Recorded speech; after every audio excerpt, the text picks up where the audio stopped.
Next on Rugby Wrap-Up, Rugby Revolutionary / Visionary, David Moffet. Rugby Wrap-Up brought to you in part by The Pig and Whistle, the world's best rugby pub. The Murphy Kennedy Group, founded with the idea that construction can be done better. And Lean and Limber, stretching your way to a healthier lifestyle.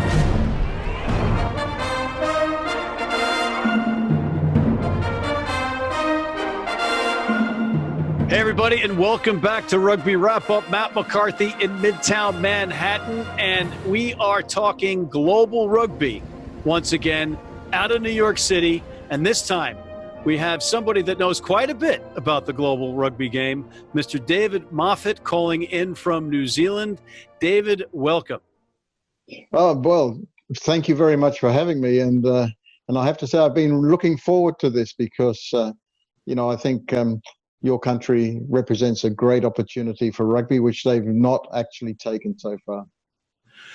Well, it's interesting that you bring that up because we do have professional rugby here, but the pandemic cut season 3 of Major League Rugby short. But it looks like season 4 is full steam ahead.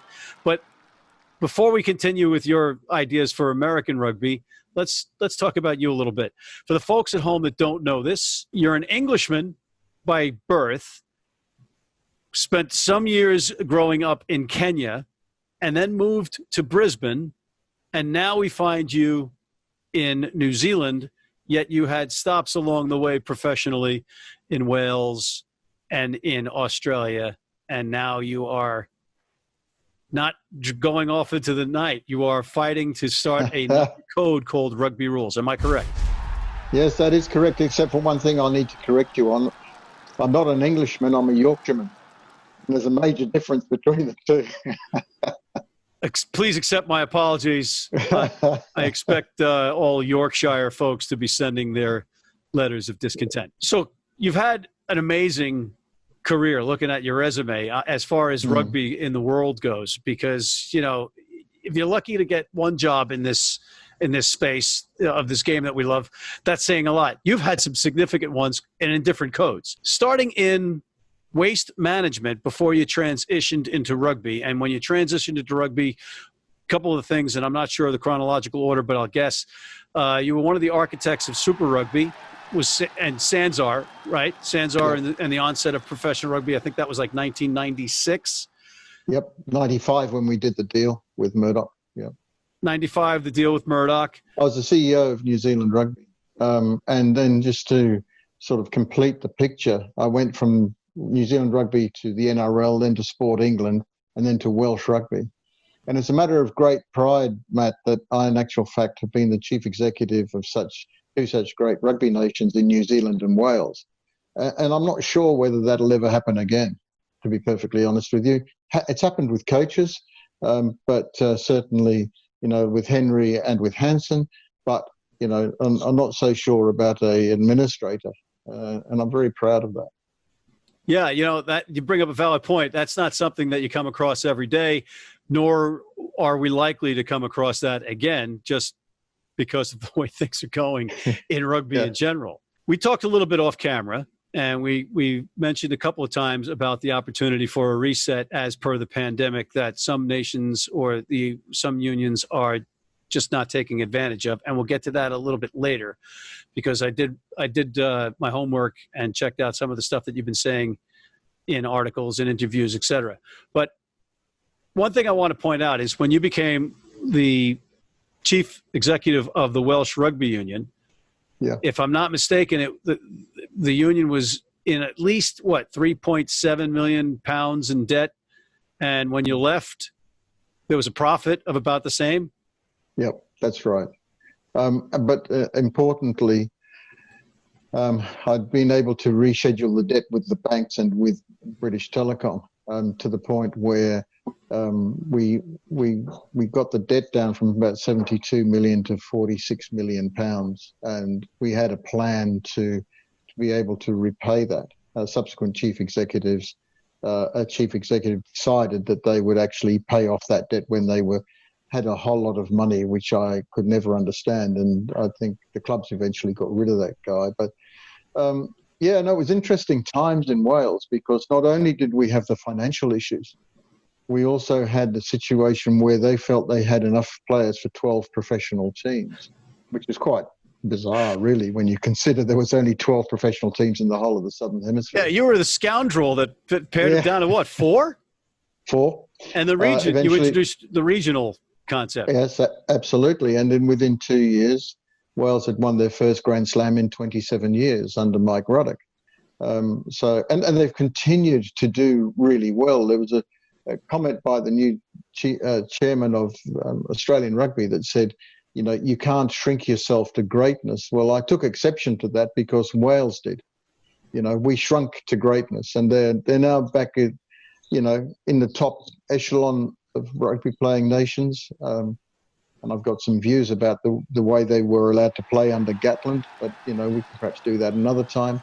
I mean, you know, the fact is that I think Wales actually got a huge opportunity, but they're always at war with themselves, and that's still the case now. And that's a shame because, you know, they keep talking about the parochialism of the Welsh valleys as though they've got a mortgage on parochialism, and they don't. I mean, you know, New Zealand is as parochial as the Welsh, but, you know, it's a positive parochialism, and they do one thing and one thing only. Everything is designed to make the All Blacks the most successful team in the world. Well, this allows us to segue, sort of, in one of my reaching segues in terms of the socialistic view of rugby versus the capitalistic view of rugby, and you seeing the failings of rugby in general, specifically in the Code of Union, to generate a bigger fan base, because you're saying that, if I'm not mistaken, you're saying that they have failed miserably in a lot of ways in the rugby space, yes, particularly here in America, but we'll hold off on that. But now you're introducing a new code. You're not just kicking your feet up on your desk and relaxing, going fishing, going to the beach, going for a hike. You're taking the gloves off. You're now living in New Zealand, and you've started this thing called Rugby Rules. That's correct. And if anybody's interested, we've got a website, and they can go to www.rugbyrules.world, and they can find out all about it there. And there was some catalysts for doing this. And the first one is I'm disappointed with the way rugby has gone in the last few years. I mean, it now resembles a mixture of rugby league and American football. Not that there's anything wrong with those two sports. I follow them both. You know, I'm a Patriots supporter, have been for a long time. Oh, Christ, come on, not another one. Oh, yeah. Even before Tom Brady got there, I was following. You're all frauds. You're all frauds. I know. It's like, what are you, a Yankee fan too? Come on. No. I don't really follow baseball that you're Mets, much. Just say you're a Mets fan, and we'll forgive all. That's all you have to do. Okay, all righty. For you, Matt, Mets. That's it. Sir. It'll be Mets all the way. You're kind. So, but you know, so I like those sports, but I didn't think that rugby would ever become an amalgam of both of those, which it has become. And then there's, you know, so I've been annoyed for some time, and as an ex-referee, you know, I've got an understanding of the game. I'm a student of the game. Well, that is arguable. Referees are notoriously deaf, dumb, and blind. We all know that. You know, it came to a head because I've been very, very critical of the way in which the game has progressed, and especially in this area of the breakdown, generally speaking, but also when they started to allow players to attack another player without the ball in the guise of cleaning out. I was incensed when a guy called Snyman from the Springboks took out Brody Retallick. He was out for 3 months with a shoulder injury. Nothing happened to Snyman. It's an assault, and it's not just now. I mean, you know, in America, it's a huge issue of what, you know, the result of injuries on the track 20 years, and there have been way too many concussions in rugby. And you look at the situation with concussions in American football, and rightly so. So I set out to design a game that was safe, simple, fast, dynamic, and fun. And, you know, just to stop there for a second. Last show out, or 2 shows ago, rather, we had Doctors Adam White and Alan Pierce challenging the concussion studies done in conjunction with the World Rugby and the RFU. I during the second tier competition in England, and I didn't get any. You know, I got lip service in an email and no response from either the RFU or World Rugby of any consequence, and they're just ignoring what these guys are challenging in terms of their study, in terms of the concussion thing. So yeah, it is a serious issue enough where people are kind of they're acting like they're doing things about it, but they're sort of brushing it under the carpet and hope it just blows over. Yep, and it won't, and it'll come back to bite them in the backside in down the track, which is happening with a lot of sports. I don't know about with hockey, ice hockey, because there's a lot of heavy contact in ice hockey as well. So I'm not quite sure about that. But even football, those players that used to play football with the old leather ball that used to get really heavy and they were heading it. I mean, I played a lot of football in my life as well, and that's most likely what happened to my brain. That's why I most likely am the way I am. And spent most of your, career and business in rugby. So you got to be certified, a little bit insane. Yeah, you do actually have to be a lot insane, I think. But no, it's been enjoyable, man. All right. So just for the folks in here, you're referring to soccer, we'd call it over here. Football, in football, we've got 17 different codes. You're bringing another code of rugby football in, Rugby Rules. Yep. And it is 14 players aside? That's right. It's 14 players aside. Scrums only in the scrum zone and 6 scrummers? Yes, that's correct. And line outs, only 5 in a line out and no lifting. So we want athletes to come back into it so that they jump unaided. And then there is a lot of focus on creating more time and space to get a good balance between attack and defense, because you have a look at American sport.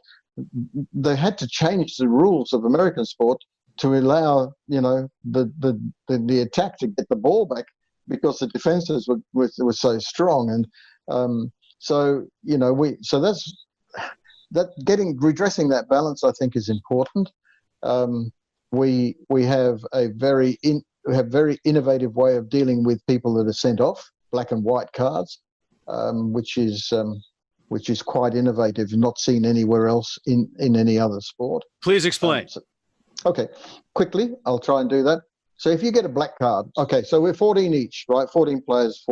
In rugby, if you get somebody sent off in the first 5 minutes with a red card, the game's all over.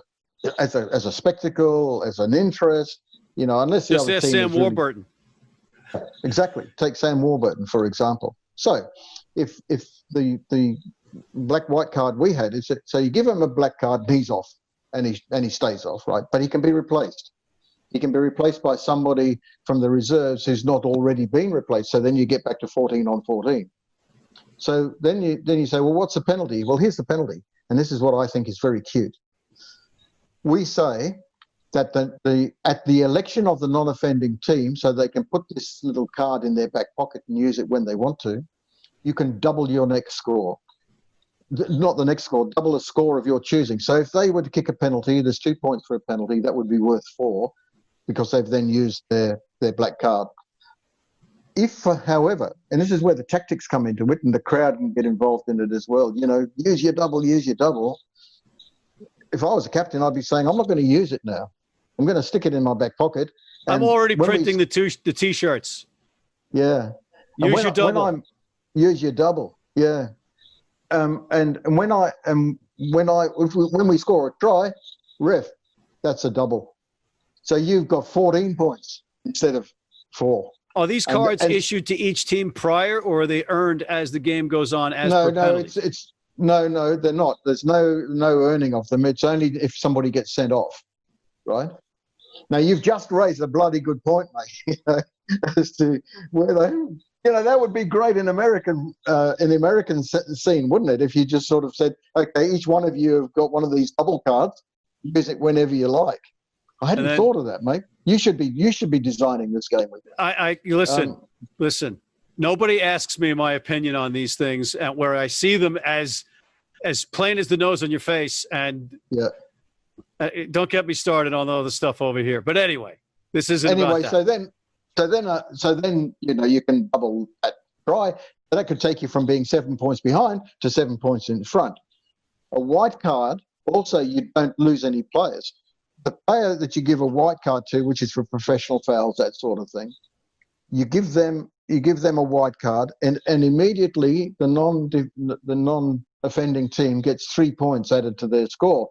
And it doesn't matter where the white card is issued. If it's issued in your own 22, we don't have 22s, in your own half and not kickable, you get 3 points. However, if they get a white card in the kickable position and you kick the penalty, then that's worth a 5 point. So what we're doing is we're saying, ideally, we don't want to be issuing black and white cards because we want the game to be played properly. But if you do, we're going to penalise you on the scoreboard. And that, I think, but we still maintain the integrity of the game by having 14 on 14, and I think that's important, because otherwise it becomes a nightmare. The other genesis for the way the rules have been written, they've been written very much with America in mind, because we want it to be safe, and as equally, we want it to be simple to play, referee, and also to coach. But more importantly, want the fans to be able to understand what the bloody hell is going on out there. Look how long it took soccer to... David, we've just gotten off the ground with a professional rugby league here. Do you think there's room for yet another code? I mean, not in America. The name of the entity is Major League Rugby, which is confusing in itself because it's union, and there is rugby league in the United States. This game, I think, would allow America to get a lot stronger. They don't like that in the rest of the world, but I think it's important. I think that this game would suit the American psyche. All right, we got to hold there, because we have to take a break for commercial. But I want to leave you with this question that you can answer coming out of the break. My esteemed colleague and friend, Martin Pengelly of The Guardian, wants to know why you think this one will take hold when others have failed. Don't answer right now. We'll take a quick break and we'll be right back. If you're in New York City and want to watch some great rugby, have some great food, and some great times, go to the world's best rugby pub, the Pig and Whistle on West 36th Street. And now for our Community Corner, brought to you by the Murphy Kennedy Group. Ladies and gentlemen, in 2018, a scholarship was formed to memorialize Kamal Patel. Kamal's life tragically ended in January, just days before his 30th birthday. Kamal was a warm and joyful person and talented multi-sport athlete. He played rugby at Kenmore East Youth, University at Buffalo, and for the Buffalo Rugby Club. But a positive has come out of the negative, and I'm happy to announce that there is a third annual winner of the Kamal Patel Memorial Scholarship. And the winner of that scholarship is none other than Mr. Omar Al-Jandari of the Fairport Youth Rugby Club. Omar will be able to use the Kamal Patel Scholarship money for expenses when he attends Brown University.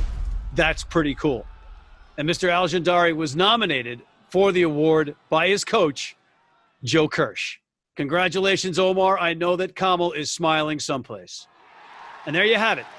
This week's Community Corner, brought to you by the Murphy Kennedy Group.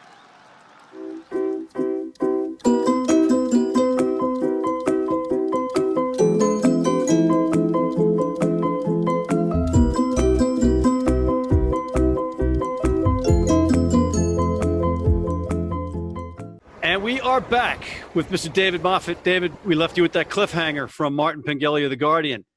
Yeah. Why is this one going to work when others have failed? Well, I think what this one does is it melds the traditional with the new. It actually takes the game and says, we're going back to what rugby traditionally was, but at the same time, we are going to present the product in a completely different way. I've just spoken to you about the way the black and white cards would work, but I think the other important thing is that it's going to be played, because it's going to be fast. It's going to be played in 3 periods of 20 minutes, 60 minutes, wham, bam, thank you, ma'am, and it's all over. Now, that's something else that will appeal to the American market. Have you spoken to Twiggy Forrest at all? No, I haven't spoken to Twiggy because he's being brought back into the fold because Australian rugby desperately wants. Yeah, they desperately want. Here's I have this question written, but this is a perfect time to ask you right now. You were in waste management. You cleaned up messes for a living. Can't you do? You lived in Brisbane. You're now in New Zealand. Can't you broker a deal here between the NZRU and Rugby Australia? Can't you do something? I think what's happened. I mean, I don't believe that Australia's got enough players for 5 teams, right? So they should have 3 teams. Queensland, New South Wales and Western Australia, because Twiggy Forrest is over there, got a shitload of money. But recently, in the last few days, what's happened is that New Zealand has crumbled because Australia said, you've got until early September to accept that we're going to have 5 teams or we'll go it ourselves. So the first union to blink was New Zealand. Now that's weakened New Zealand's position immeasurably, not only with Australia, but also in the eyes of the world, because don't forget, they were also very vocal in their support of Augustin Pichot. And what they didn't understand was that what they didn't factor in was the way in which the French operate and the way in which they actually are political masters. So that's something else that people are saying, well, New Zealand, sure, the All Blacks, but I don't think that New Zealand rugby has actually covered themselves in glory just recently. Well, the rugby Aotearoa, am I saying that right? Was spectacular, Aotearoa. Except it left bodies littered. They can't, and everybody was breaking Gatlin's balls about not having a win or going 0-8. And I'm like, he wouldn't be 0-8 if the other countries were involved and this was a regular Super Rugby season.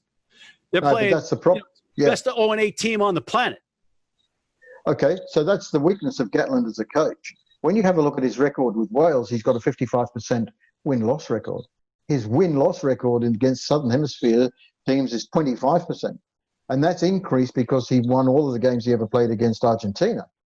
So, I mean, his record, against Southern Hemisphere. Can we pin that on the coach? You could, there are people out there absolutely. They're going to be kicking down your door when they see this, saying, how dare you question the superiority of Southern Hemisphere rugby? Well, they may very well do that. And it is superior. It's, that Aotearoa isn't sustainable. They can't keep doing that. The facts are that Southern Hemisphere teams are in the ascendancy most of the time against Northern Hemisphere. The game's a stellar record there. What he managed to do, by the way in which he played the game, is to stifle the natural Welsh flair. And I'm just hoping that we'll see a return to that. His game plan was very simple, easy to overcome. Just pick and drive, fall on the ground. And the Southern Hemisphere teams worked that out and said, yeah, mate, keep doing that and we'll just run around you.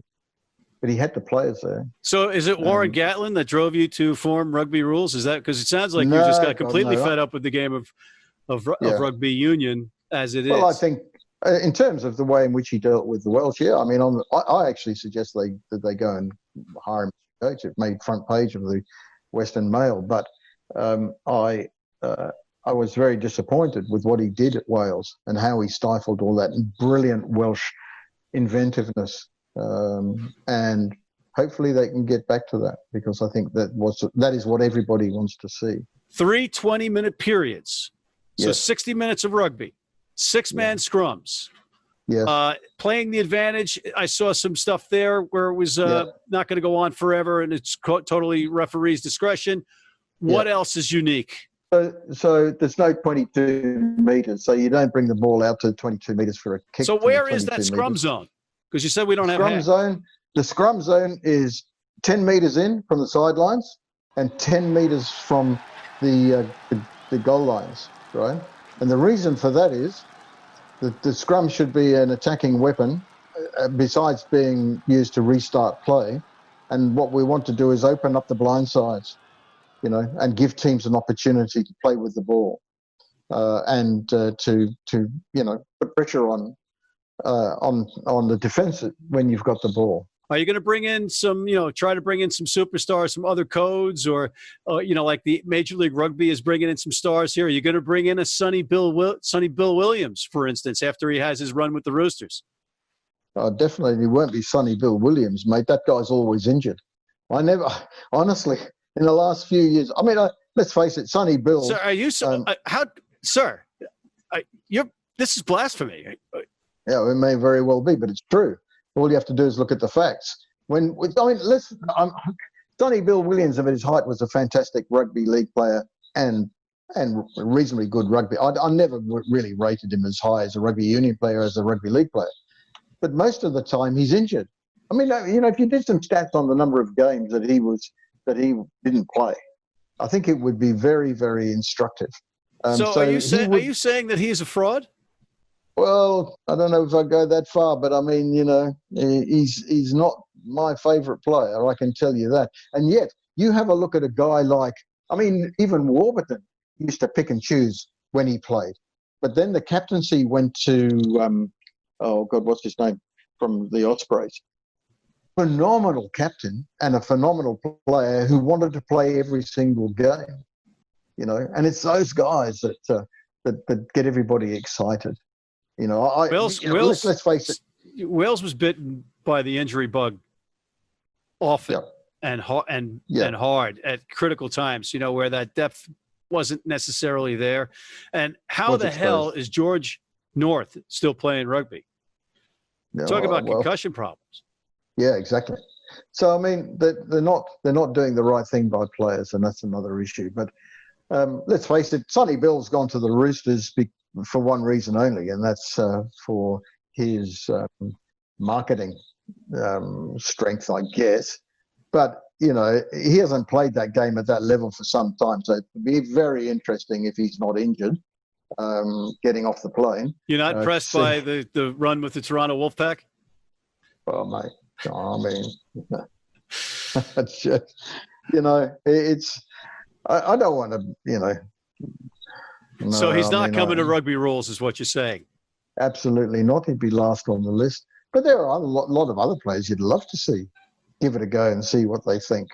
But at the end of the day, Matt, I'm really, really privileged to be on here talking to you about it, especially in the American context, because I think that if we can get traction, I think this would be terrific for America. Well, I have a guy here in America that can help you with that, if that's the case. You're talking to him. How many teams do you see? How many games, seasons? When would the season be? Okay, the season would be played in each hemisphere within the winter season, because I think that's what gives it its uniqueness. This idea of trying to develop a global season is bullshit. I don't understand what it means. So, and then you would have the number of teams that can be supported by the number of really good players. What rugby's done in various parts of the world, and what's one of the reasons Super Rugby's fallen over, they went for quantity over quality. Why can't they just learn from what happens in America, for crying out loud? Where it's where quality is the prime object, because that way you can maximize your incomes. We've got to sort of crawl before we do anything, and getting it played first is going to be the hard bit. But we're working on that. When's the kickoff going to be? I think in 12 months' time we will be hopefully ready. There's lots of water to go under the bridge, but you've got to have a goal. That's a goal.